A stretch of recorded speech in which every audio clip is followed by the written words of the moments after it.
What's up, YouTube? Today I have an amazing guest, a person that I like quite a lot since one of my first videos on YouTube was because of him. He ended up doing an interview with me even before I actually had a channel on YouTube, and I'm very thankful for that. And I thought made a lot of sense to bring him to my channel at this point in time. I'm talking about Cardauer, Vincent. Most of you guys know him as Cardauer.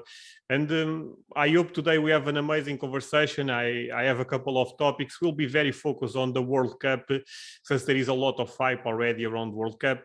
But we can talk about basically everything. I will pass the word to you, Vincent. Say something to the audience that may not know you. Yeah, thanks. First, thanks for having me. Yeah, so I started doing videos, I think 2020, when the pandemic hit.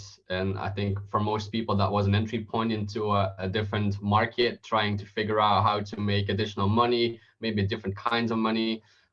People were just bored, stuck in the house. And then I was like, yeah, why not just make some videos about something I used to collect as a kid? Most people from the United States used to collect cards. We used to collect stickers, put them in albums. I never knew there was such a big audience for something like that. So yeah, start making videos trying to educate people not only on the card side, but also on the football or soccer side of things, because there seems to be two different worlds. Sure. If we talk about cards and the players behind them. Just trying to educate, make some friends, have some fun, and that's why I'm here. Okay, so today the conversation will be similar to the way I tend to do this podcast. I will shoot you, instead of 10 questions today, will be only 5, since I want this conversation to be a little bit more open and not try to rush all the questions. And yeah, we start with this. You tell me your first thought, basically, and even if you want to change your mind later, we'll go back to those questions. Can I start with this, the first question, and shoot all the 5? What's your top 3 favorite teams to win this World Cup? Knowing that this is just for fun, it's super difficult to predict. Sure. I'm gonna say Brazil. I'm gonna say Spain. And I'm gonna say France. Let's go with France. Okay. Question number 2. What 2 teams, 2 or 3, is up to you, that you believe could be the underdog, the dark horse of the tournament, that you think no one thinks they have a chance, but maybe they actually can win even the World Cup or go very far? I think Serbia is one. And let's go with Senegal. Okay. Now is almost the opposite questions. 3 teams that you think people are over hyping a little bit, that you think, yeah, they may be good, but I think people will be quite disappointed at their performance at World Cup. 2 or 3 teams, again, is up to you. England, Belgium, and Argentina. Okay. Question number 4. 2 or 3 players. I'm always putting 2 or 3 because this is difficult to put exact number. But 2 or 3, or 2 or 3, or even 4 players is up to you, that you think can gain a lot of momentum with this World Cup. Could be. I'm sorry. This question is more for new kids. But even if you think a old player can actually have a breakout tournament, you can also put a old player. Mitrovic from Serbia, I think, is one of them. Maybe Phil Foden. Everyone knows Phil Foden, but if I just said that I don't think England's gonna go far, but I think Foden. Let's go with those 2. So Mitrovic and Foden for now. And question number 5, and this is a difficult question for you most likely, but what do you think is the potential of the United States team in this case for the World Cup? Do you think they can go far? Do you think they can advance in the group? What's your prediction almost for the American side? I think it's going to be if they get out of the group stages, I think that's it. But depending on who comes next, because there's still three teams who can make it in, like Wales, Scotland, Ukraine. They're all very good is a big term, but I think if they can make it out the group stages, that's already a very good tournament for the United States men's national team.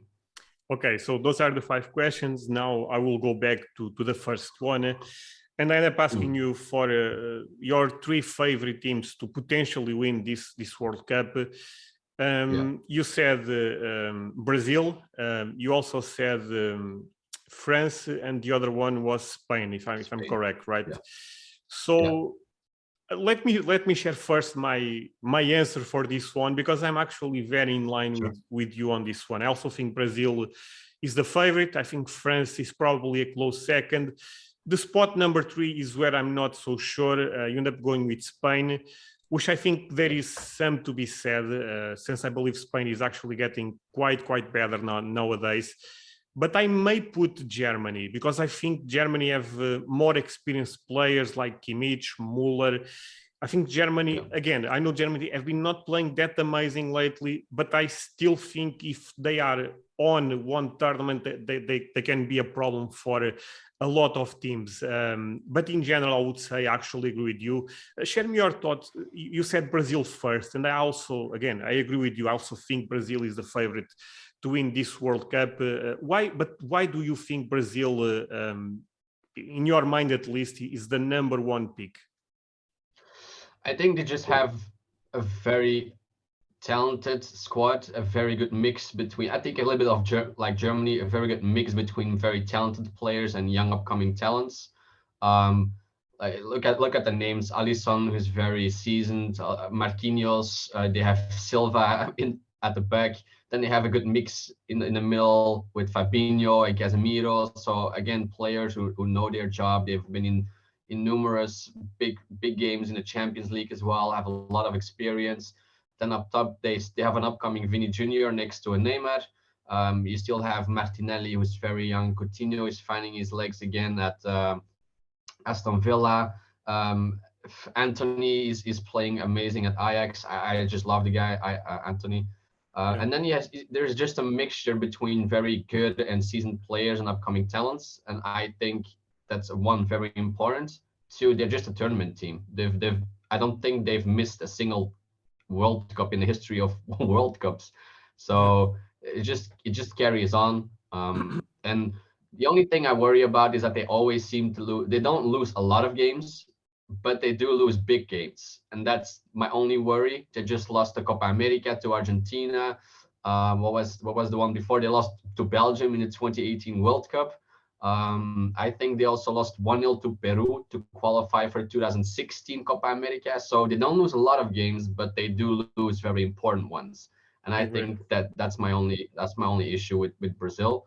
They're also used to the temperature more than maybe some other teams, even though they play during the day, because it's not that heated.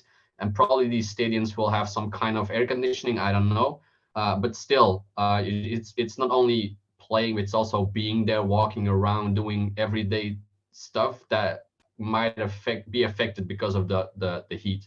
And I think Brazilians, even though they play in Europe, they're more used to the heat anyway. So that's maybe that's a bit far-fetched, but I think it's a factor, and every factor needs, especially in a tournament like that, needs to be counted in. So I also don't think they have a lot of players that get injured quite easy during the season. Well, Neymar is a problem sometimes. That's the one that true. But in big tournaments, I cannot remember the last time he was really injured.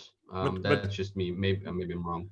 But Vincent, you know, one thing that actually was seeing some guy talking on the Portuguese news, but he was saying something very interesting. Since this is in November, there will be a scenario that players like Cristiano Ronaldo, Neymar, they don't push very hard at the club level. You know what I'm saying? Because they know I'm not risking missing World Cup. So, and I will not be surprised if Neymar finds some weird injury that put him out until the World Cup.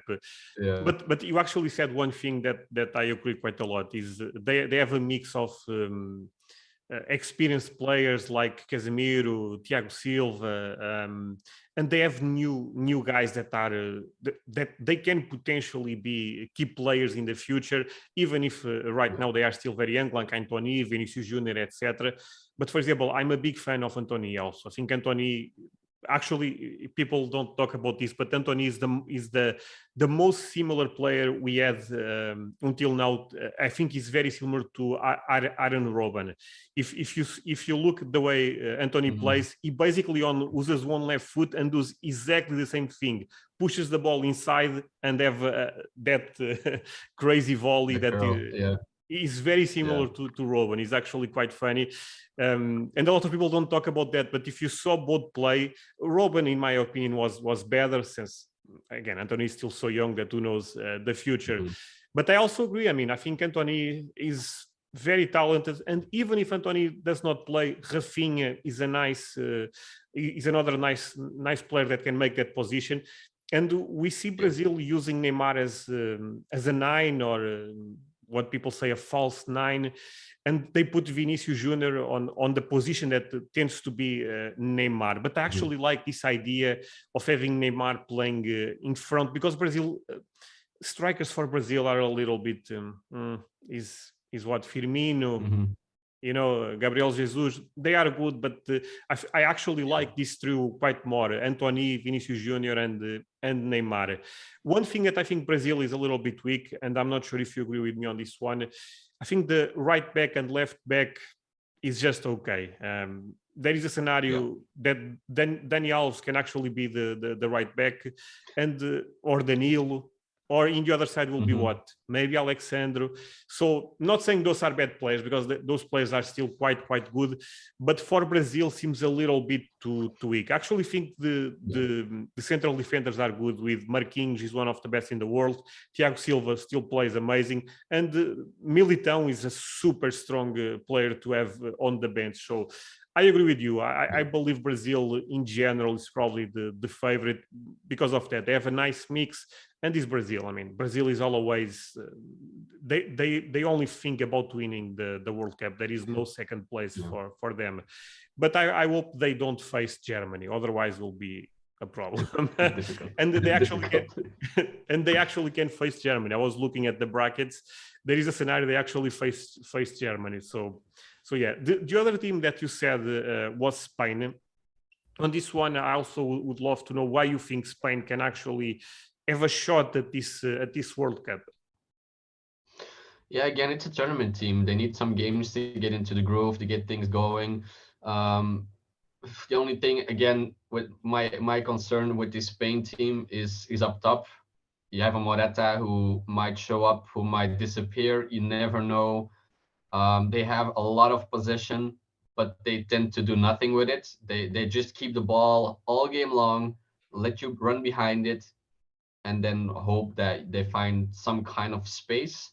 But then they like the players up front to really create something, and that's my issue with them. I love watching them play because it's great to see. Like, they have 65% possession, but then again, they maybe not now, but they in the past they lacked the players to get something going, and they're very much reliant on Morata. If Morata doesn't score a goal, they need like one flash or one header or one free kick or whatever to make the difference.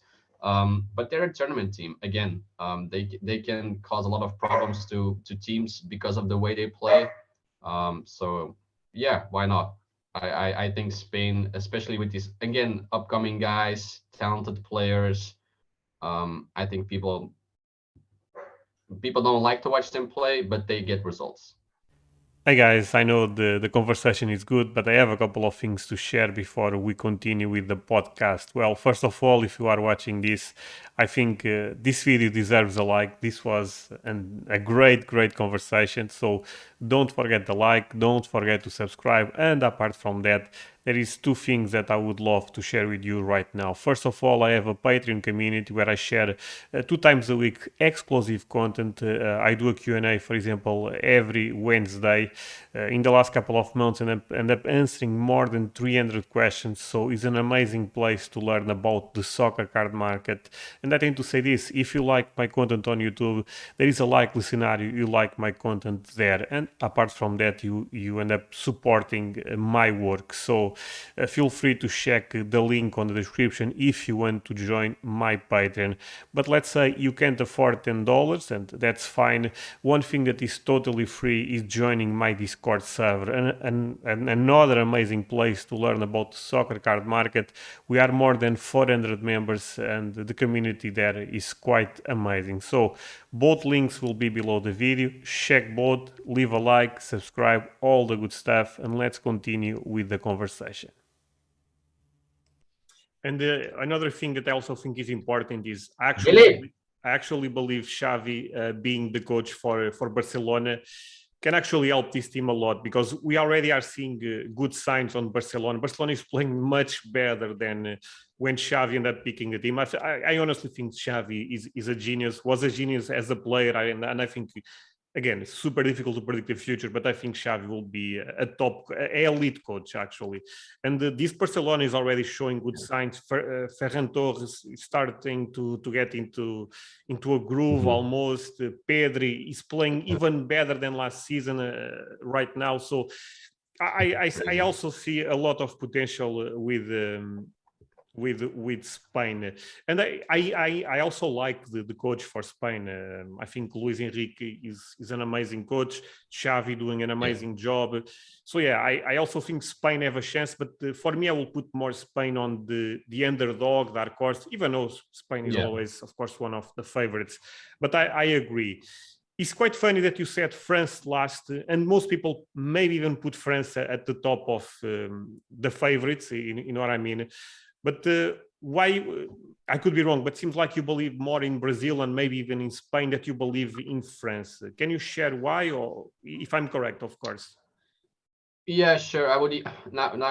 I kind of forgot about Germany, to be honest. But yeah, France is just I think it's very difficult to manage a team like that, because you have players who are superstars in their team. They're used to get on the front page. They're used to getting talked about, and now you have all these players in one team, and I think that doesn't work. We see that at PSG as well. They try to make a super team, almost an invincible Galactico, whatever kind of mixture, and it just doesn't work. It's not because you have all these crazy talented players that you can actually make it work. And that's my issue with this France team. Since winning the 2018 World Cup, I don't know. It's so hard to manage these guys. You have players who are in this game for so long, and they all need to be together, and then they have a different role in their team, and all of a sudden they have to change and adapt to other players in the national team. It just doesn't work, and I'm not sure who can make it work and how they can make it work.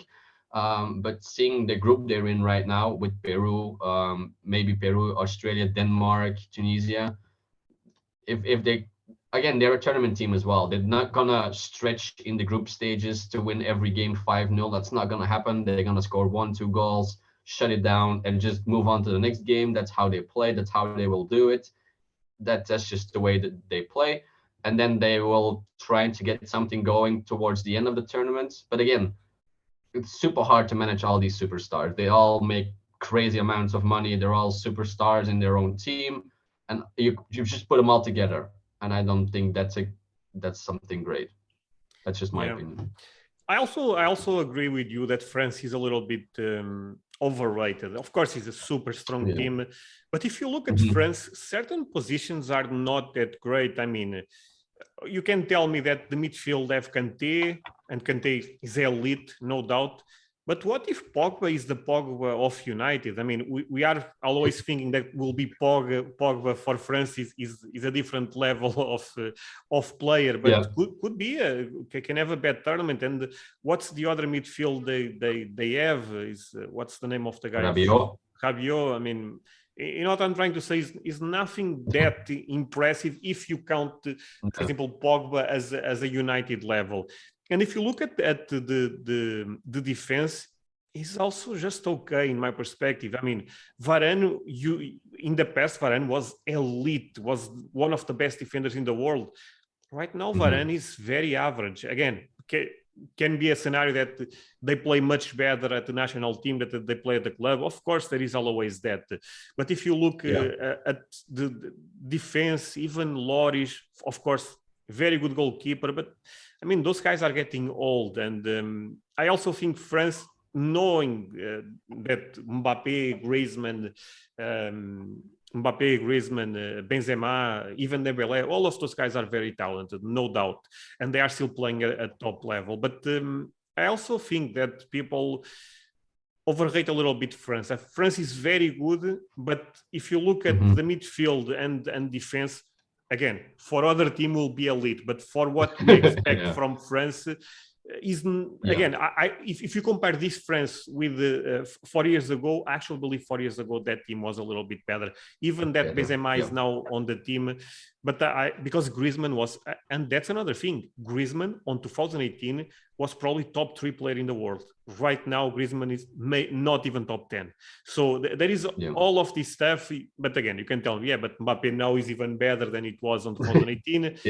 And that also be true. But I think it's interesting to keep an eye on France, because some people really believe that they are the clear favorites, and I also don't agree with that. Also, I would go with you with Brazil being a stronger team than France. But again, super difficult to predict this type of stuff.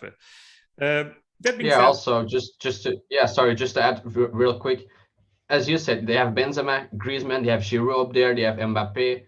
You have to make it work somehow. Giroud is used to sit on the bench, so that's not really an issue. He sacrifices himself for the team. But who's gonna sit on the bench? Griezmann, Benzema, Mbappe? I don't think so. But they cannot play together either. So it's gonna be like someone has to get benched. It's gonna be like, I don't know. That's why I say it's super hard to make stuff like this work, because you have super talented players that don't always match together, and then you put them in one team. So it's gonna be interesting to see how he manages that. No, for sure. But actually, Griezmann is making a role similar to Neymar at Brazil. That plays like a playmaker almost. And again, those guys are super talented. Of course, they can do that position and still be a top level player. But again, I also think France, I agree, one of the favorites, but I actually think there is potentially 1 or 2 teams that are a little bit ahead. Dark horses of the tournament, you said Serbia, and was one of them. And the other one was actually forgot. Can Senegal. You remember? Senegal. Okay. Share some thoughts with me. Serbia, I know very well because Portugal played against them, and they are actually a strong team. People think that Portugal lost to a random team, but actually is not the case. Serbia is very good. Serbia can surprise a lot of teams. And Senegal, Senegal, if you look at the first 11, they have elite players in a lot of big teams. Mane, of course, is the most famous, but you have Gaye. Such a strong team that I also think is getting a little bit overlooked. But I would love to know your thoughts on this. With Serbia, obviously they now have Vlahovic again. They have Mitrovic. They have players like Tadic from Ajax, Milinkovic-Savic from Lazio. So they do have seasoned players. They have strong players in there as well. And don't forget, Mitrovic is only 27 too. I'll keep forgetting. I always think he's 34 or something, but he's only 27. Mitrovic for a long time was linked with Benfica, but never ended up happening. But I remember Mitrovic being one of the hottest kids in the market a couple of years ago. He ended up going to Newcastle, right? I think he played for Newcastle a little while, but then they got relegated, if I'm not mistaken. So he ended up leaving. I think now he plays at Fulham. But he's an elite striker, not only for Serbia but also for in the Championship, so the second league in England. Now you can argue that it's a second league in England, but I think the second league in England is still a lot better than some than some maybe first leagues in some countries. So no doubt. He's scoring so many goals for them. He's so an important player. And now he gets like more players around him as well to support him. It's going to be interesting again, Vlahovic, what he can bring to the table in the big tournament. It's going to be his first one as well. Um, and yeah, they don't lose a lot of games. As you said, they just beat Portugal, I think, in their last game, even though they didn't need to win. They could just sit back, lose 1-0 and be okay with it. No, they just actually won. I think it was 2-1, I think, if I'm not mistaken. I think that they scored in Yeah, the last minute, if I'm not mistaken. yeah, something like that. Yeah. Yeah. And again, Mitrovic scored 8 of their 18 goals in the qualifying rounds. Again, super important player. And I think they're a very sturdy team. I think people overlook them because they don't. If you say Serbia, it's hard to link something to Serbia. But they're a good team. They're very hard to break down as well. If they lose, they don't lose with much. So yeah, maybe a team to look at. No, I agree. And what about Senegal? Why do you think they are potentially getting a little bit overlooked also? Yeah, as you said, they have a lot of great players in a lot of positions. Like they have Mendy from Chelsea in goal. You have Koulibaly, the giant from Napoli at the back. You have guys like Diallo, Gueye, Koyate, Mane. Everyone knows Mane. You have Sarr, Dia. I mean, they have so many great players, and they have a great coach as well. Yeah, I think that's also very important in a tournament like this. They have Cisse as a coach. He's in charge since 2015. He coached 74 games in his career, and he only lost, let's see, 10 of them. oh, So yeah, he's impressive. sitting at an, yeah, points per game was something like 2.14. So it's insane. This guy just knows how to put their players. Um, And Vincent, I mean, one thing that mm, we know for sure is one African team who will do very well on the tournament. It's always the case. I mean, it was yeah, Ghana in yeah, 2010. There is always one team that completely shocks everyone and tends to be actually an African team. And yeah, the thing with Senegal that I think is quite interesting is when you think about the national teams from Africa, most of the time they are a little bit weak on the goalkeeper, on defenders. But Senegal is yeah. actually have to do one central defender plays at PSG, the other plays at Napoli, the Napoli. goalkeeper plays at Chelsea. I mean, we're talking about a team that is actually quite solid. I agree with you. I also believe if I had to pick one African team, I would go with them without any type of thought. My choices to dark Yeah, horses, and this is even a little bit weird to say Germany could be a potentially dark horse, or Spain. But I feel like at least the hobby right now, they don't talk about Germany and even Spain sometimes that they actually can win. It's always Brazil, France, again, super solid teams. yeah, But I yeah, mean, a lot of that Germany team is from Bayern Munich, and we know Bayern Munich is probably the best team in the world at this moment, or at least is yeah, on the contention to the best team in the world. So yeah, yeah, I mean, players like Kimmich, Goretzka, Muller, Sané, those guys are elite. I mean, and if the coach, and by the way, the coach is actually the ex Bayern Munich yeah, coach. Flick. Yeah, Flick, Yeah, exactly. So he knows the players very well. I feel like Germany could be a team that surprises also a lot of a lot of teams. But again, knowing that no one will agree. be totally shocked if Germany, unless you don't know anything about football. I mean, Germany is also similar to Brazil. Yeah, They always fight for the title. Three agree. overrated teams. You said England. Let's see if Yeah, I can remember the others. You said Argentina, and you yeah, said Belgium, right? yeah, All correct. right. So no Portugal, which I'm very happy with that. But I also would No, put a little Portugal on that. I will put the top four. But tell me about Belgium. Why you think Belgium is actually being a little bit overrated? At least you don't think they have a real chance at winning, because on the ranking is number 2, I believe, right? So, but why you feel yeah, that? yeah. We just lost our first place to Brazil. I think it was just this week, the week of recording, that we just lost our first place after like But so Vincent, long. those rankings Yeah. are a little bit Yeah, biased. I sure. mean, I never think. Of course. Not We never saying, by won the way, anything, and we were the first in the world. So I don't know how they put that together, but yeah. But no, I think do it's. now go Mhm. on, go on. I'm sorry. Oh no, I just wanted to say it's the same reason why I wasn't high on Belgium the last time, and everyone was calling me like whatever. It's just the way it is. If we lose Lukaku or De Bruyne with an injury or they don't show up in a game, that's already like 75% of our team gone. We're Mm. so reliant on such a small amount of players. Courtois, maybe you can count Courtois in there as well. Like he's been insane, and he always turns up in big games. I feel like you cannot blame him for many mistakes during the last years for Belgium. So yeah, let's say Lukaku, De Bruyne, and Courtois. Then we have a lot of great players again in great teams playing like Mertens. I mean, you have club legends, you have players who play at big For teams, sure. who played at big teams, but we go from Lukaku, De Bruyne, and Courtois, and we drop like 50% to the next one, and that's our problem. We have a deep bench, but not a very good deep bench. We have a lot of players who can play, but are you calling Tielemans and the Donker we'd sell on the same level as De Bruyne? Of course Mm. not.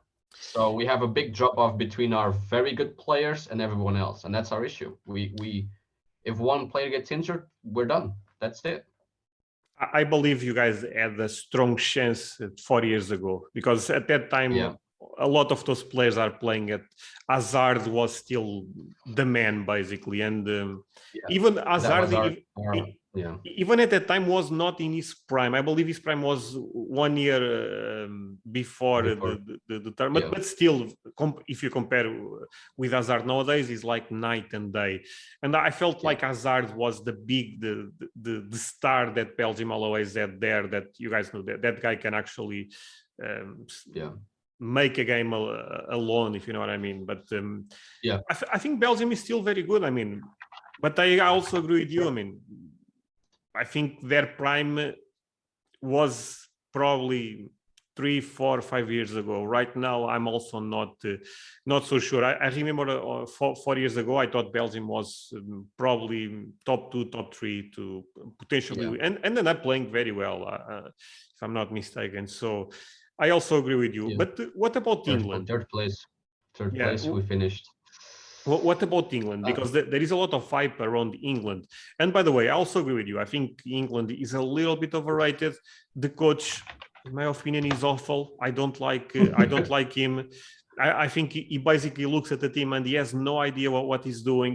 But he actually wins the game because they have a lot of talent. So sometimes even if you are just insanely bad, the players you have alone, you know what I mean? Yeah. They end up winning. Think about Brazil 2002. Scolari was not that great of a coach, better than this guy at England. But Scolari has, Yeah. come on, Ronaldinho, Ronaldo, Rivaldo, all of Cafu, those guys, all these guys. Cafu, Yeah. Roberto Carlos, Dida, all of those guys alone we knew the term. And there is always that scenario with England because I believe this generation for England is actually quite good. Yeah. But I also think certain players are a little bit overrated. I always thought Kane. I remember people putting Kane at Lewandowski level. I always thought, I don't buy that. I think Lewandowski, Benzema are in a different level than Kane.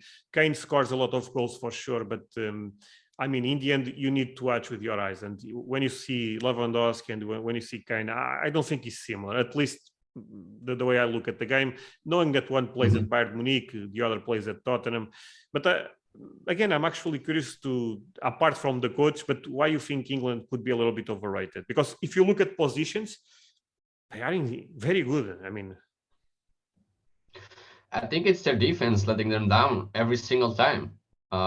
Again, the coach is a big part of them because of they need to put the right players in the right positions, and you have to make it click. I think, as you said, I think the coach can be very lucky that most of these players play in England. Like 75, maybe 80, 85, maybe 90% of all these players play in the Premier League. So they know each other. They're friends off and off the field.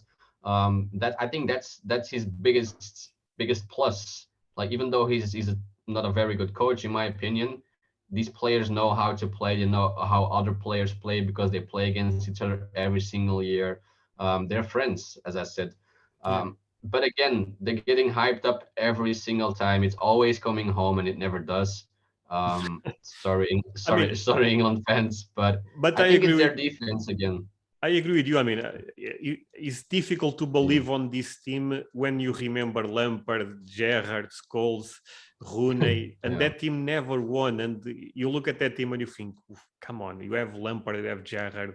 Look at that. Look at yeah, those two guys alone on the midfield, and they never end up working. I don't know. I also have this idea that I never trust England to win because on the crucial moment they will lose to a random team. I always think about the final versus Italy. I mean, they played well, but in the end they end up losing. So there is something missing yeah, there that is difficult to explain. I think for the hobby, England winning is actually good because there is a lot of people from the United for Kingdom sure. in the hobby, from England in the hobby, and I think it's actually a team that Sure. can get a lot of hype when it comes to cardboard, basically. So what about Argentina? For Why you sure. think Argentina is probably overrated? And I would say that most people maybe agree with you because we know Argentina have a lot of problems, even though they end up winning the Copa America. But I still don't trust in Argentina that much also. But why you feel that? For me, again, I almost feel like Harry Maguire and Otamendi are brothers in some way. I don't know. As soon as Maguire is on the pitch or Otamendi, I cannot trust the team. That's just it. Um, and also, yeah, I mean, they have a mix of great young guys with Lautaro, probably some other guys I'm forgetting. You have Di Maria, who's very seasoned. Messi, you cannot forget about Messi. But again, somehow, some way, it doesn't work. Like it took them how long to win a Copa America again? It's like Jesus, was it the first time even? I cannot even remember. Um, No, but and by the yeah, way, was not like they played amazing at the final. And Di Maria ended up scoring in a no, great goal, and it is what it is. That's the yeah, most important thing in the sure, end. But sure. yeah, I mean, I think Argentina is a weird one because I don't know when there is a player like Messi, I'm always a little bit afraid to say they don't have a Mm, chance because I mean the guy is insane. Even if his season was, let's say, bad because it's the correct word actually. I yeah, still think it's more about him not enjoying PSG that much. He seems very unhappy. yeah, But I think yeah, maybe with Argentina is a different story. So I think for the yeah, hobby, Argentina winning will also be good, of course, because there is a lot of Messi sure. collectors. But yeah, I also think it's quite difficult to expect that. I would also put Portugal, even though it's the team I want the most to win, of course. But I think Portugal, Hmm. I don't know, a lot of talent, probably the golden generation that again, I mean, if you look, is insane. Portugal actually have Portugal. If you look at well, actually, I was talking with a friend about this. Portugal have top elite players per position. If you look about Cancelo is one of the best right backs in the world right now. Bruno Yeah, Fernandes, one of the best midfielders in the world. Bernardo Silva, crazy good player for Manchester City. Cristiano Ronaldo is always Cristiano Ronaldo, always scores one goal per game. There is no problem with that. João yeah, Felix is actually playing a little bit better right now, but he's still super yeah. I talented. saw. Still, he's a player that can Hmm. always change the game. And look, you have Pepe. I know Pepe is old, but Pepe is still playing amazing. I mean, people joke about Yeah, Pepe, but Pepe still is similar to Thiago Silva. I know one is playing on Premier League versus Portuguese League, but Pepe and Ruben Diaz is, in my opinion, is one of the best duos on central. And we have yeah, Nuno Mendes, that is actually one of the few good things that this PSG this season. I mean, not trying to push the Portugal narrative, but Portugal actually have an yeah, amazing team. The thing is, the coach, in my opinion, is not that good. The reason they don't sack him is because he ended up winning Euro Cup 2016, and for some reason he ended up getting this God status in Portugal. hmm, They yeah, don't want to sack him because he was the first coach to win a big tournament for Portugal. So I also understand that logic, but I mean, yeah, the Fernando Santos, the coach for Portugal, is very good with the teams that don't have a lot of talent, that plays that defensive game, then scores one goal, and that's it. Because that was the way Portugal ended up winning Euro Cup 2016. But right now is weird because you have a lot of talent and you have no idea what he's doing with all of those guys. So again, will I be shocked if Portugal goes far on the tournament? Again, when you have so much good players, it's difficult to say what's shocked because who knows? But I also doubt, to be honest. So yeah, Portugal is a strange one because, as you said, they have. I mean, Otavio. I'm a big fan of Otavio from Portugal, from Porto. I think he's very talented. Andre Silva, again, I yeah, love the guy. So it's hard to see how they not win games, but no, it's somehow difficult. they do. I Yeah, mean, and I make an argument. I'm not joking. I make an argument for Portugal versus any team. I'm not joking about this. Look at the four defenders we have. We have Cancelo, for me, with Arnold, the best right back in the world. Ruben Dias, arguably top three best defender in the world also. Pepe, again, is old, but still plays at a crazy level. Nuno Mendes. Then you have Fonte. Fonte. You have amazing players, really. I mean, Portugal is a very strong team, but they don't work together. And it's not only that. Portugal have one thing that the other teams, apart from Argentina, don't have: Cristiano Ronaldo. Argentina have Messi, which I also consider that when you Yeah. have Cristiano Ronaldo, there is always a plus on your team. So I don't know. I mean, I would love to see Portugal go far, and I also think is a good team for the hobby. João Félix still have a lot of collectors. Cristiano Ronaldo, of course, with Messi, probably the player that most people collect. So yeah. Then we'll go a little bit to, again, no financial advice on this question or on the answer in this case, but 2 or 3 players that you think can gain a lot of momentum, and try to relate this even with the card market. I would love to two, 3, 4, it could be even 5. Is up to you, that you think can actually increase a lot in terms of demand for his cards, etc. Yeah, I mean, let's go with the ones I just like as players. One of them is Yunus Musa from the United States men's national team. I watched all the preparation games last year, and I thought he was by far one of the better players on the pitch every single game. He's playing in the midfield. That's why he probably doesn't get a lot of attention. He plays at Also, Valencia, right? yeah. He's a right midfield player, more in the midfield than going up front. He doesn't. I don't think he scored a goal for America. So that's why no one really cares because he didn't score a single goal yet. But I think he's very talented. I think it's obviously not the same, but like if you like Pedri, then you have to like Musa. In my opinion, it's so different, but still in my mind it's the same. It's just the style of play, the confidence on the ball. He's only 19, and the guy he doesn't care who is running behind him or whatever. He just so comfortable on the ball. He likes to play the game. You just see it. That's why I think is one of them. I'm not sure what these prices are doing, to be honest. But I think he's one to watch.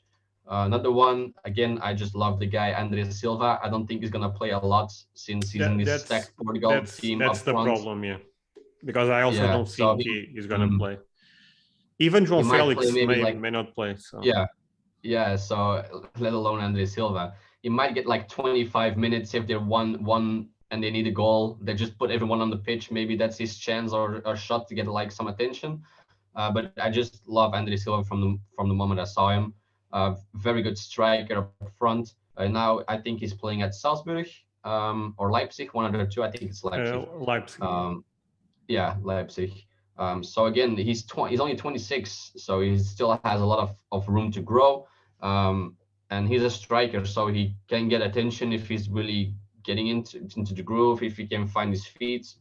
So that's another one. I think Phil Foden as well. I think some people don't understand how good he is. Pep actually did a great job with him. I was a bit wrong on Pep, not using him more in games, but now it shows that he just needed some more time to adapt. Like us as fans, we don't know what's going behind the scenes. So he's saying again like he's one of the more popular, or what was it, more talented players I ever worked with. Yeah. Again, that's a lot of adding to the hype again. But I think he did a great job with him. So I think Foden is one as well to watch. Again, there's so many great players who there's probably gonna be a player we don't even know right now or never Yeah, talk about, who's gonna all of a sudden of become course. that guy at the World Cup. It can be any guy. One guy that scores 7, 8, 9 goals in the group stages, and there you have one. I think I Might think be Mitrovic. I think your choices are great. If I had to pick 2 or 3 players, and my answer is a little bit boring to be honest, but I'm going to be real. It's a little bit honest, but I would pick Pedri. I still think Pedri.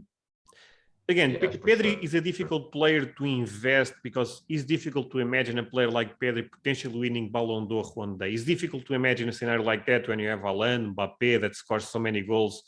But who knows? Yeah. But I think Pedri is actually very special. Sure. And Sure. this season, I'm getting even more convinced that Pedri could be one of the key players to make this Barcelona great again. 100%. I agree. Yeah, the other player I would go will probably Antony, because I think Antony, this is the last season at Ajax. If I had to make a crazy prediction, I think if Mbappe leaves, because there is a lot of rumors around that. Oh. If Mbappe leaves PSG, Antony could be the player they try to sign. Of course, different level. Mbappe way more famous, but I think Antony can potentially have a big move. And I believe he's really that good. And I may go with you with Foden or Bellingham. I also like Bellingham quite a lot. I think Bellingham is a very solid player. He's so young. Bellingham is a weird case because I always think he's like 27 years old, but because he plays like that, I don't know what I'm trying to say, but the guy is 18 or 19, something like that. So yeah, I think he's 19. Yeah, I would go, but my 2 choices would be Pedri and Antony. That being said, big part of the viewers already know those 2 guys, but I would go with those 2. But I also think what you said about Foden makes a lot of sense. Foden could be the next big guy for England without any type of doubt. So yeah.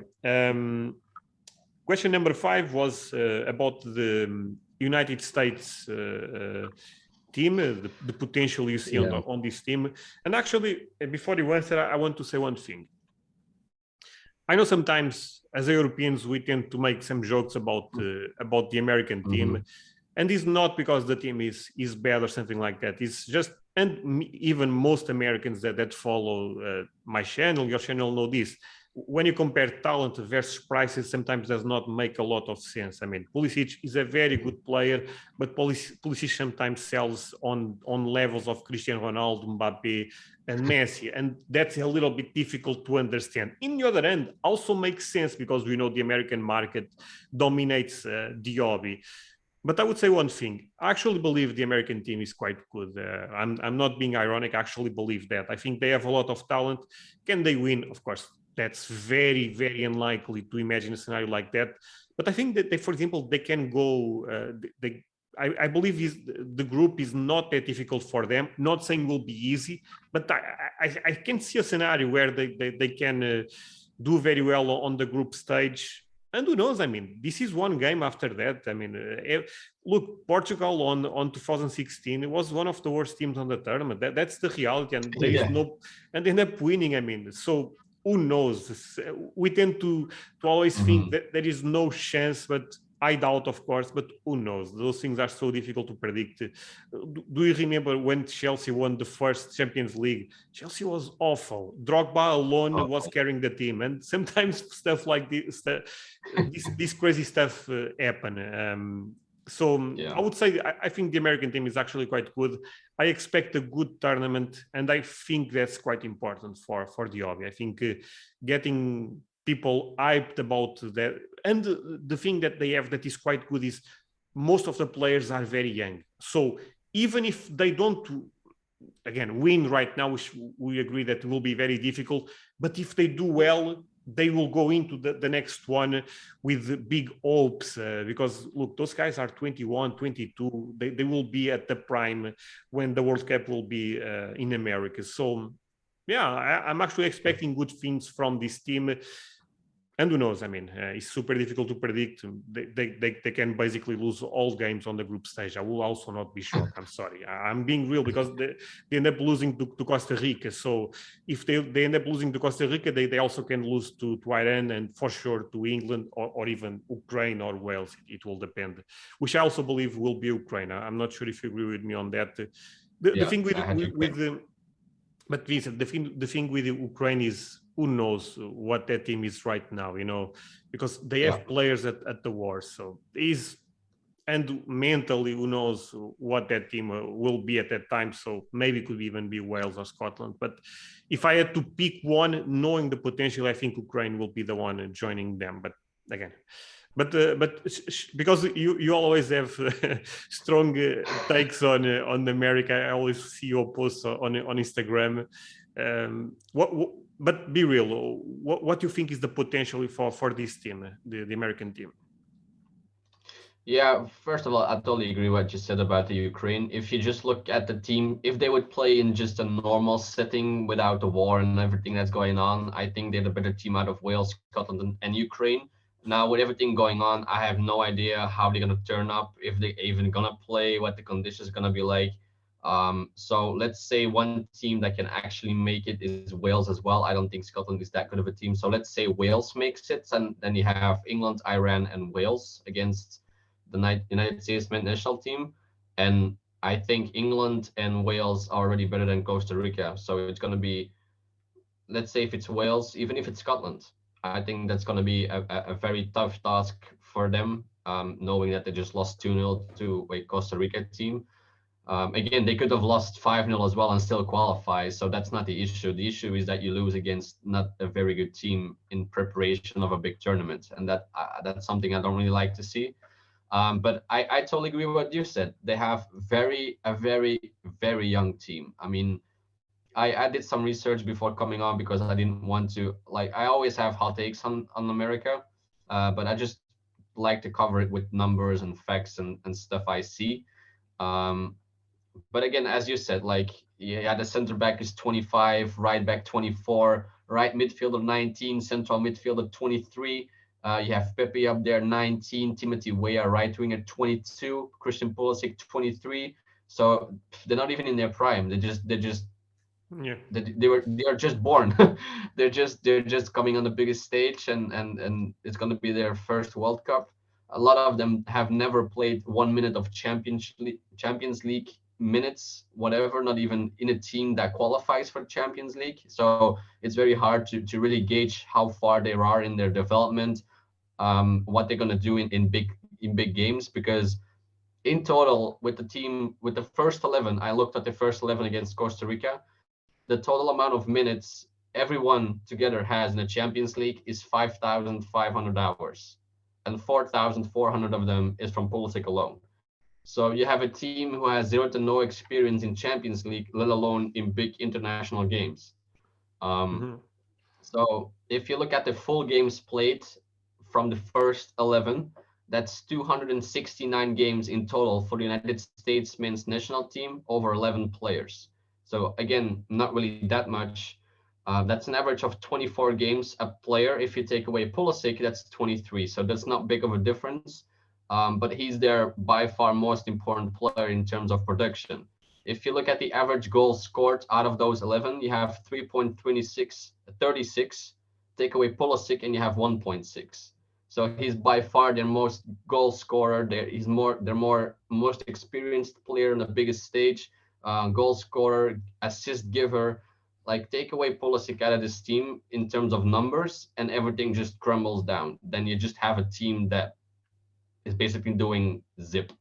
So it's going to be very interesting to see how other teams react to that, because if they look at these numbers too, I mean, they have more advanced numbers even, and if they can keep Pulisic out of the game, I'm not sure who's going to be able to step up. Not, it's obviously people who's going to step up, but who's able to? It's very hard to look at these guys and say, oh, he is the clear second, because that's not the case. Like, it's very hard to see a guy from everyone stepping up against a team like Portugal and making that, or England, and making that very important dribble or save or goal or whatever, that moment that you can expect from a Messi, a Ronaldo, whatever, a Lewandowski.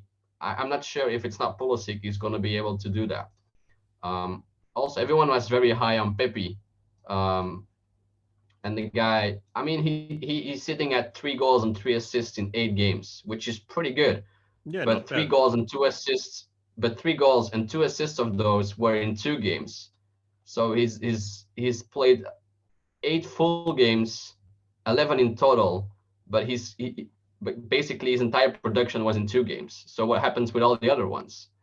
So he maybe he's just a guy who needs some motivation. I don't know, but his numbers are not really that good if you see that everything came from 2 games and not against the best of opponents either.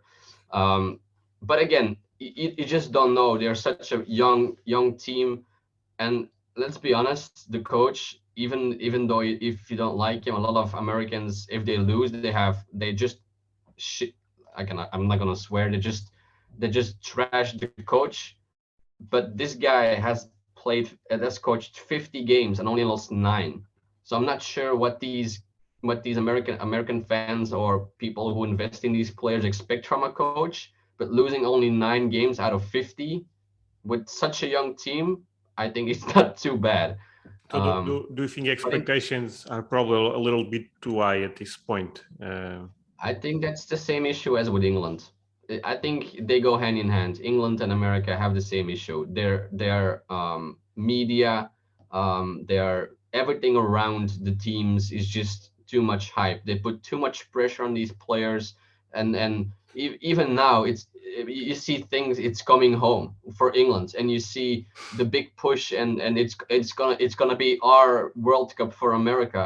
It's like, no, that's not how you make something happen. You just put yourself in such an underdog position that no one cares about you, no one watches you. You can just prepare these players mentally. You can work with them for the next months without any pressure. Now every time they open Instagram, if they look at a football page or soccer page, their name is up there. They're getting compared to Messi. Pepe was the Messi of America.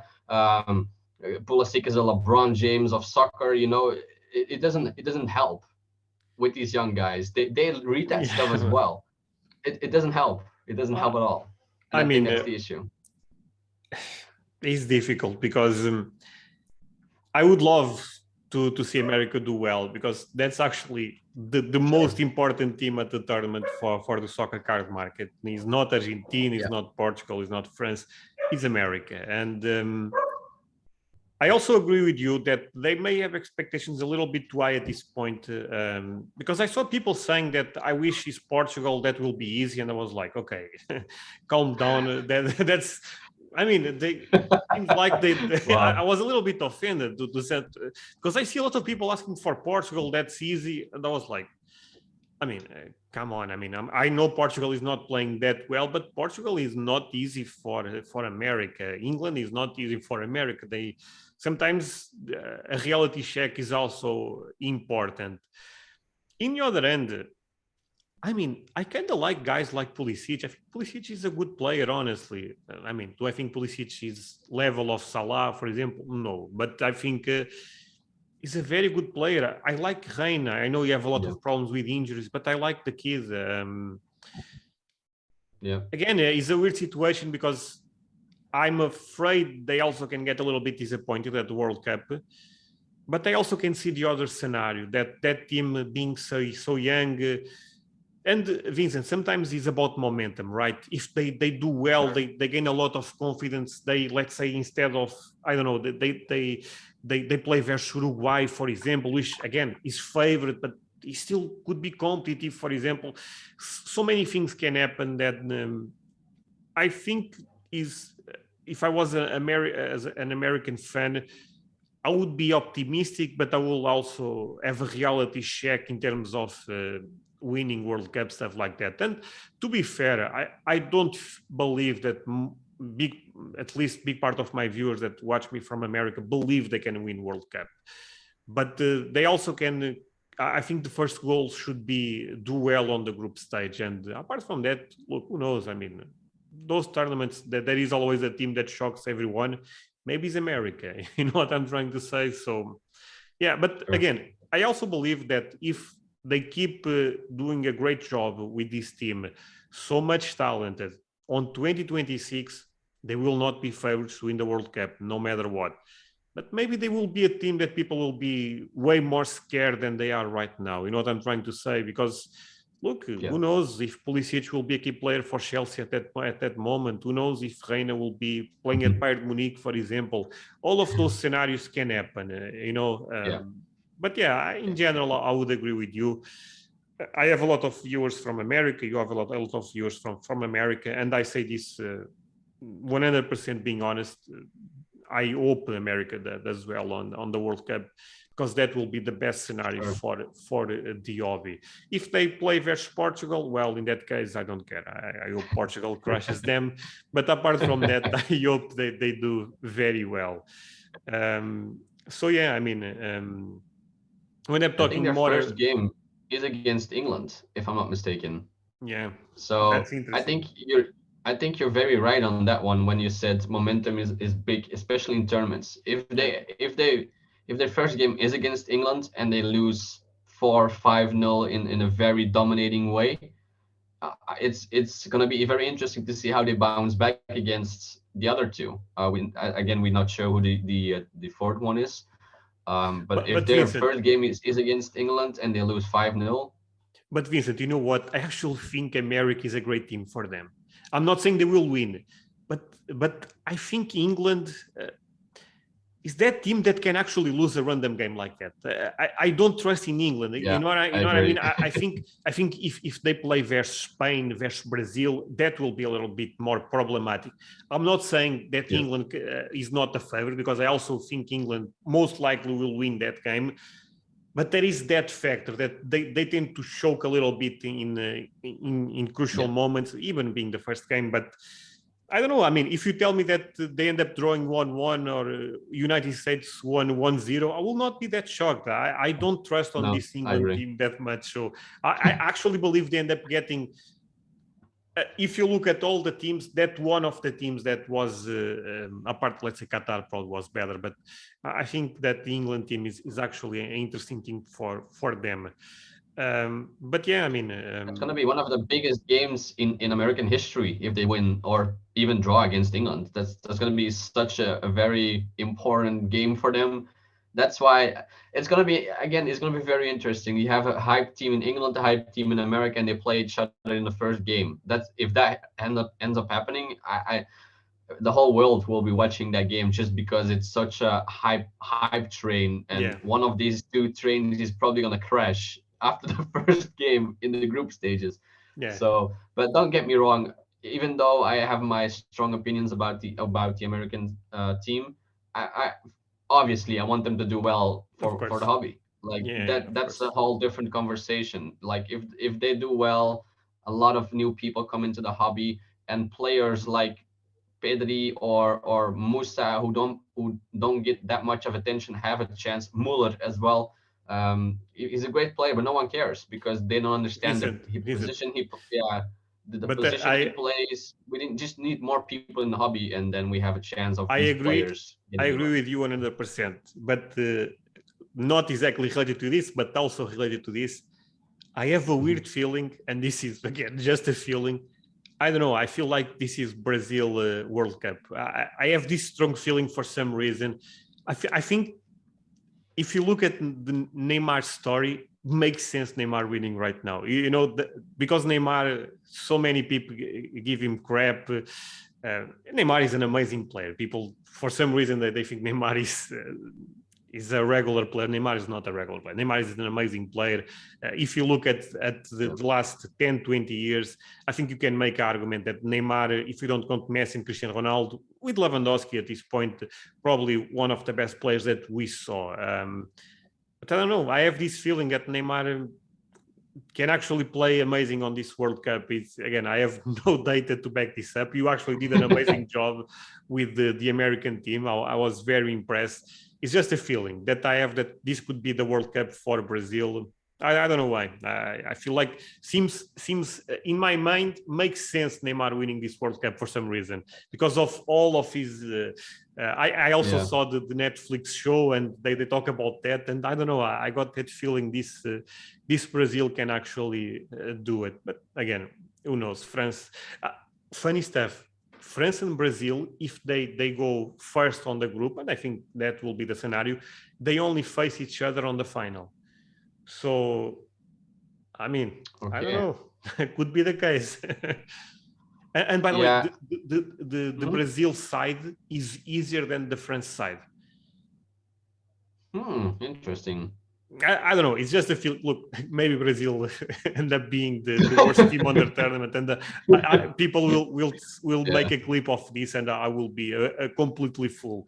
And again, if I knew the team that end up winning the World Cup, I will make crazy amounts of money betting, and it's not the case. I mean, this is just for fun. Who knows? But yeah, I mean, great conversation. Actually, to finish this, I did not have this question, but I would love to know your opinion on this. What do you think? I mean, I believe we are already seeing an impact on certain cards for the World Cup. Not super strong, but I believe we are already seeing an impact.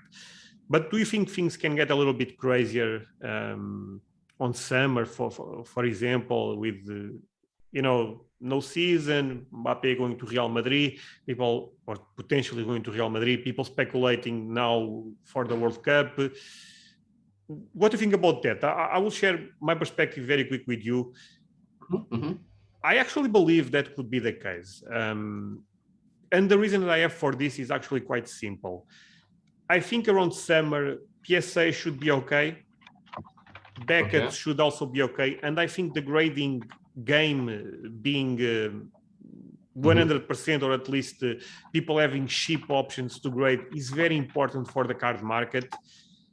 And apart from that, I feel like that, I don't know, I think the market works in cycles. I see a lot of people talking about F1, talking about Marvel, Star Wars, and I think eventually the cycle will be for soccer. Because there is people on the market, and I'm one of those people, to be fair, because I also interact in other markets. But there is people that they basically go to the market that is hot. There is a lot of people that they just collect F1 right now. And those guys 2 months ago end up being collecting Marvel. You know what I'm saying? And there is nothing wrong with that. I'm just saying that there is people that they follow hype. They are more on the flipping side than the value investing side. They flip, and look, it is what it is. If that works, more power to you. And I believe soccer could be that market that those specific guys that I'm talking right now will enter in a couple of months. And if that's the case, I can see a lot of growth. Again, nothing that I'm saying is financial advice. I always put this because all of us need to do our own research. I'm wrong all the time. It's not even funny at this point. So I'm being honest, but I honestly believe, I honestly believe that the market works in cycles, and our cycle will be there soon. Just my prediction. I think it's hard to give an answer, but I have 4 things that came to mind while you were talking that I just wrote down. So I cannot give you an answer, or a definitive answer. Neither can you, as you just said. It's 1, so far away, and 2, we have no idea what's going on. It's very far away. We are talking about something very far away. Yeah, sure. So I'm just gonna go through my list and give you give your ideas or whatever.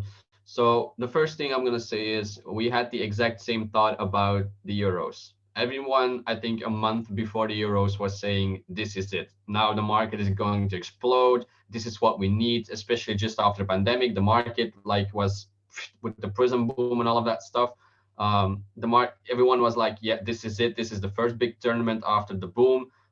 It's gonna happen. A lot of great players are gonna be in the tournament, and it did not end up doing anything. I think even cards went down in price even before the tournament started, which is most of the time when the hype is at its highest, because everyone is speculating and placing their bets on who is going to perform well and all of that stuff. So is the World Cup going to be the same thing? I don't know. I do think, and it's just no debate. The World Cup is the biggest tournament, I think, in sports in No doubt. general.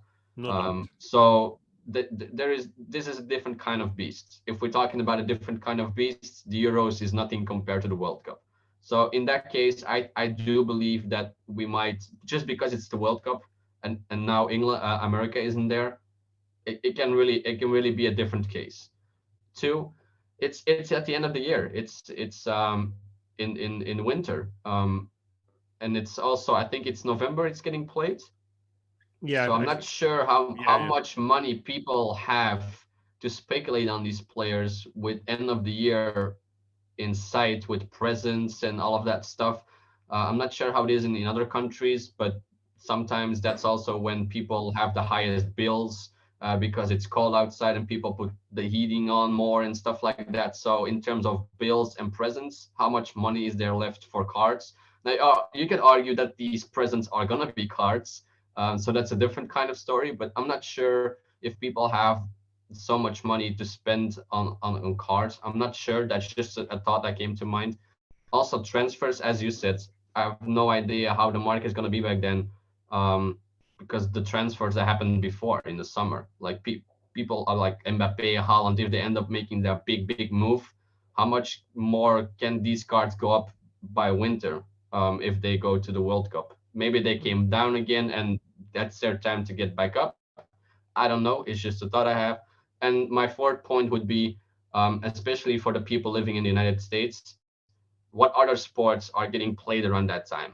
Because if there is little to no other sports that are in full swing, then everyone's attention, even people that don't care about soccer, that haven't watched a single minute, just because it's the World Cup and they're in there, they hear it from friends, family, it's going to be in bars, it's going to be in restaurants, everyone will talk, it's going to be on the news. Just because of that, people are getting more interested in the market, maybe hearing, collecting from friends and family for the first time again, looking at the market.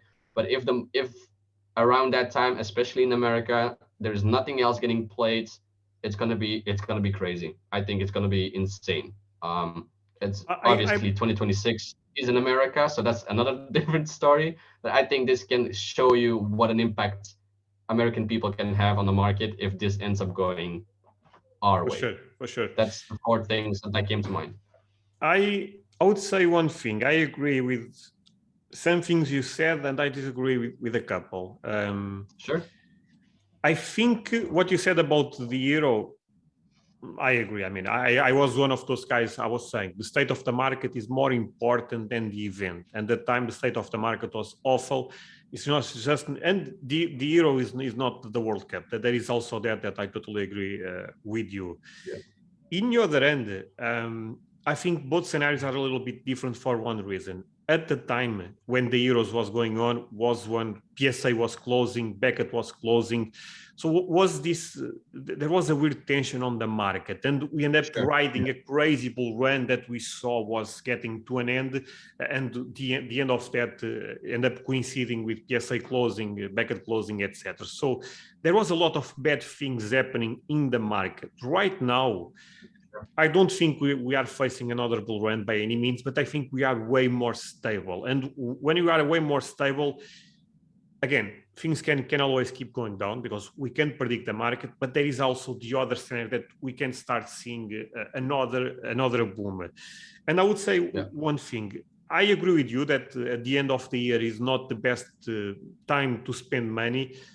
But I don't think the speculation will happen at the end of the year. I believe will be more around summer. You know what I'm trying to say?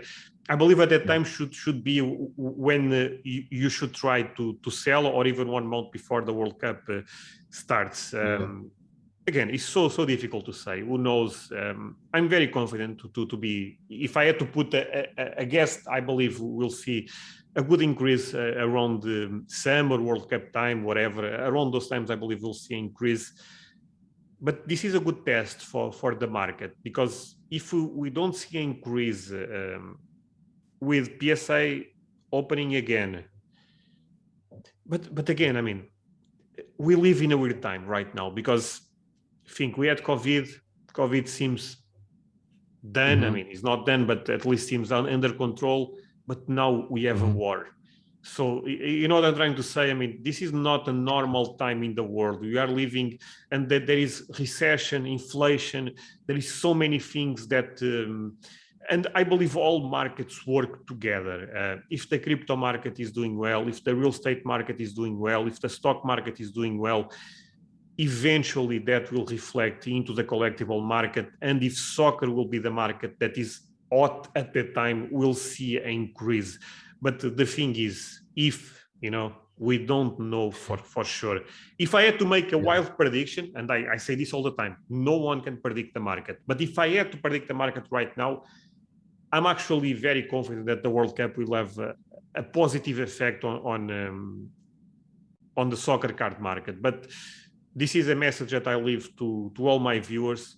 Be prepared for both scenarios, because look, I say this all the time. I have a good amount of money in my collection. If everything goes to zero, look, I will be sad, no doubt about that, but I will also be fine. And my life continues the same way. Look, it is what it is. I lost money on a super speculative asset, but that's fine. But also be prepared for the other scenario. Also be ready to sell some stuff if you see a crazy boom. Some people think, if I sell right now, I will never be able to buy it. No, normally there is always second opportunities. And if things go up 2x, 3x, 4x, 10x, who knows?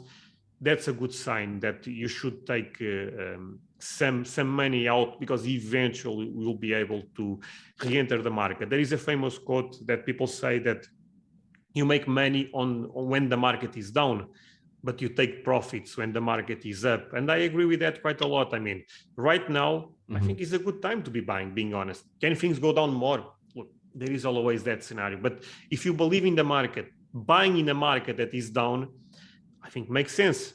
If the market gets really hot around summer, around November, whatever, that's the worst time to be buying. I just hope that, again, I don't get a lot of views on YouTube, but if someone watches this and learns something from what I end up sharing, I think is important, because people say markets are irrational because of this, because people love things that are doing very well, because they only can see more positive on that things. When things are going down, people never see the positive side. An example that I do a lot of times is with Bitcoin. I mean, when Bitcoin is doing well, look, the narratives are always the same. No, blockchain is the future. I mean, blockchain, everything will be on the blockchain. There is this crazy narrative that I also don't agree. I mean, I think the blockchain is an amazing technology, but some people goes completely insane. They think blockchain is life almost. I mean, but when things are going down, Bitcoin is a scam. You know, I mean, look at those fools in a blockchain. What is that? Blockchain is not even real. You know what I mean? So probably the truth is in the middle. And look, I tend to say, if you are investing in alternative assets, and I also put Bitcoin on that, I don't think you need to be a genius or anything like that. I think you need to have a stable personality. I think that's the key thing, because if you are a guy that you don't get too emotional with stuff, I think in the end you end up doing smart decisions. But again, we are living in very weird times right now. Even the stock market 1 month ago was down. If you look at, I'm talking even about blue chip stocks, they end up not doing very well, even if you go back 1 year from the data you are seeing, and that tends not to be the case most of the time. So people need to be aware of this. We are not living a normal time at all. So if cards are a super speculative asset that are crazy difficult to predict, imagine right now they are even more difficult to predict because of all the things we end up talking. So yeah, some final thoughts. That was a great, if I call it a rant, that was a great advice, man. Yeah, I totally agree. I have people who bought Bitcoin, and then when it goes down in price, they curse and swear on it instead of buying more. Like they were buying, let's say at 35, it goes to 30, and then they say it's a scam. Well, if you believe in it at 35, you should be buying more instead of calling it a scam. It's super funny that all of a sudden it's so funny. But think about that, because those guys that bought, let's say at 50K Bitcoin, they bought the price. They never bought the value of the coin, you know, because look, if you believe in the value, if Bitcoin goes down to 20K again, I mean, you still have the same amount of Bitcoin. That's the reality. Your value stays the same, but they bought the price and they don't deal with the correction, with the crash, whatever, well, because of that. Because they when they buy at 50K, they don't think, okay, I'm buying this amount of Bitcoin because I believe in the product. I believe in the long run of this. And the first thing they think, and this is reality, no, Bitcoin is 50K, but will be 100K in 1 month from now. And they have an amazing point. They never put the other scenario. That's why I keep saying, understand value, because prices, they change all the time. The only thing we know for sure is prices will always be changing. But if you buy value, again, you can buy now and tomorrow be losing. That's very normal, actually. But if you believe in the product in the long run, look, Bitcoin is actually an amazing example. Let's, apart from the people that bought at 60K or 70K, I'm not even sure. Bitcoin made money for everyone if you hold. That's the reality. There is no way around that. But actually, I was looking at the stat. I believe I already talked with you about this. A lot of people lose money on Bitcoin. And that makes no sense because the trajectory, the Bitcoin graph is like this. But normally it's like, but people lose money. Why? Because of they buy the price, and if the prices changes, they don't believe in the value anymore, and that's when you lose a lot of money. Yeah, I think that those two sayings that you had, that goes back like since the moment you made videos, is you buy value, not the price. And time in the market is more important than timing the market. I think if you live by those two, and as you said, and it never came to my mind until you said it like just 5 minutes ago, the only thing you need is a stable personality. That's all you need. Like, even though you see your price go down $200, who isn't to say that the price goes up $500 in the next week? You don't know. You need to sit there and just think like, why did I buy this product? Why did I invest in this? Do I still believe the same things? Did I buy value or was it speculative?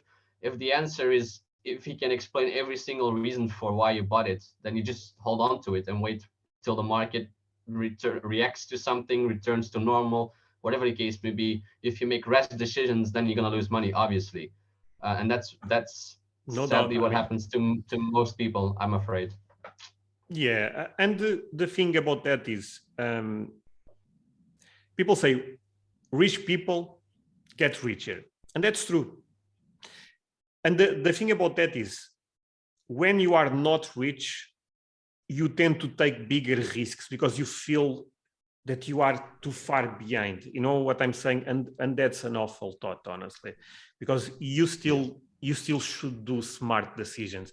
But that's why, I mean, people go to stocks that are, let's say, penny stocks, they go to altcoins, they go to super speculative assets. And I also believe that there is a lot of that happening also in cardboard. You see that when people entering the market, they don't think about buying a Pelé rookie or even an early card for Pelé that they potentially can only afford one. What they think about buying a new kid because they think, no, this will be the new Pelé and I will have an amazing exit point. And they end up playing a super dangerous game. But again, that's psychology. If you feel down, you take more risks because you feel like in your mind, you think, no, I need to take more risks because I'm too far down when you compare with those guys. When the reality is the smart move probably is going step by step until you get into a level that you feel more comfortable. And by the way, that's the issue too. That's the more boring route. It's not as exciting as watching a guy trying to score 5 goals to see his card to go from $5 to $25 and 4x your investment. The better investments are these boring ones like Messi, Ronaldo, Pele. Those are boring, but they are the better ones in the long term. But Vicent, that goes into what I was saying. Stable personality. 100%. A guy that, whatever, okay. I'm winning 5% on this card, 10%. You know, with time, those things they start to give you a great return, but it's not fast. That's the problem, honestly. And this could go into a different conversation because I also play in other markets. I like to value investing. And I really don't think you need to be a genius. I honestly believe you just need to have a stable personality and understand that things take time. And Yeah. I think that that's what a lot of people lack is they want results for tomorrow, and that's not going to happen. What's going to happen is you probably end up losing a lot of money on that crazy move that you thought was smart. So yeah, it's actually sad if you think about, because you understand why people lose money. It's because they probably, sometimes people can't even be this probably, some people will get triggered by this, but I sometimes I believe people that are on the market should not be on the market. I honestly believe this. Sometimes I think you should be investing in a more stable asset than cards. I think cards is for people that already have certain positions that they can play with cards. And I know I will get some comments, but I'm just a collector. Sometimes being just a collector is actually an excuse that people tend to use to justify dumb decisions. I see this a lot of times. People bought an awful card. I tend to say something, I'm just a collector, I don't care, you just care about money. But they are also suffering with with that purchase. But being just a collector is an excuse. Almost. Of course, there is just collectors. I know that, but I don't think just collectors watch my channel, because my channel is very in the financial side of the market, if you can say that. So yeah, this is actually a very interesting topic that could be a video alone, honestly. So yeah, and to finish this, with the World Cup, if there is another boom, don't get caught into the hype. Don't start buying the new kid because the other guy tell you that new kid will play amazing for Brazil. That guy have no idea. We don't know. Those things are insanely difficult to predict. When Cristiano Ronaldo was in his prime, he ended up doing one of the worst World Cups. So this type of stuff is crazy difficult to predict. We have no idea at all. So yeah, can only place our bets and hope for the best. And when everyone is talking about a guy, it's already too late. Yeah, I mean, look, I did the example of Anthony. I like Anthony, but do I think it's smart to buy Anthony? Honestly, no. I think that's not that smart.